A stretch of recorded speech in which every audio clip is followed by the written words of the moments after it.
Script: the spirit of rejection, the hidden wound destroying believers. Opening hook. Some of the deepest wounds people carry are the ones no one can see. Rejection, not just a moment of pain, but a wound that can shape identity, relationships, and even faith. In this message, Pastor G. Craig Lewis of EX Ministries explores how rejection, when left unhealed, can become a destructive force operating within a person's life. Section 1. The root of rejection. According to Lewis, rejection often begins early. It can come from broken homes, abandonment, trauma, or environments where love and affirmation were inconsistent.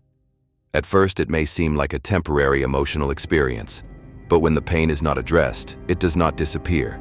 It becomes a wound. And like any untreated wound, it can become infected. Over time, that infection begins to influence how a person thinks, reacts, and relates to others. Section 2. When the wound becomes identity. Lewis explains that unhealed rejection doesn't stay contained. It begins to shape personality. People may develop defensive behaviors, constantly anticipating rejection even where it doesn't exist. This can lead to paranoia, emotional instability, or patterns of pushing people away before they can be hurt again. In some cases, individuals may unknowingly build their entire identity around protecting that wound. Instead of living freely, they live guarded. Instead of trusting, they expect betrayal. Section 3. The enemy's strategy. A central theme in the message is how rejection can be used as a tool for division. Lewis teaches that the enemy uses rejection to isolate believers from God, from community, and from healthy relationships. This isolation can manifest in different ways.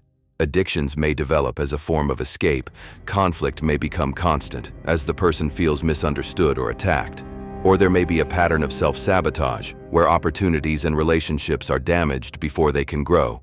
In each case, the result is the same: disconnection. Section 4. Breaking the cycle. Despite the depth of the wound, Lewis emphasizes that healing is possible, but it requires honesty. The first step is acknowledging the pain rather than hiding it. The next step is forgiveness. Not because the hurt was justified, but because holding on to it keeps the wound open. Forgiveness becomes a way of releasing the hold that past experiences have on the present. From there, the focus shifts to healing. Not through self-effort alone, but through faith in Jesus Christ, who Lewis describes as having taken rejection upon himself. Section 5. From wounded to whole. The message ultimately points toward transformation. When rejection no longer defines a person, their identity begins to shift. Instead of reacting out of pain, they respond from a place of stability.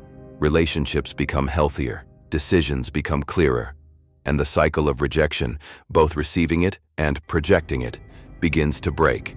Healing doesn't erase the past, but it changes how the past influences the present. Closing reflection. Rejection is one of the most common human experiences, but when left unhealed, it can quietly shape an entire life. This message challenges listeners to look beyond surface behaviors and identify the deeper wounds that may be driving them. Because sometimes the breakthrough people are searching for doesn't begin with changing their circumstances, it begins with healing what was broken inside.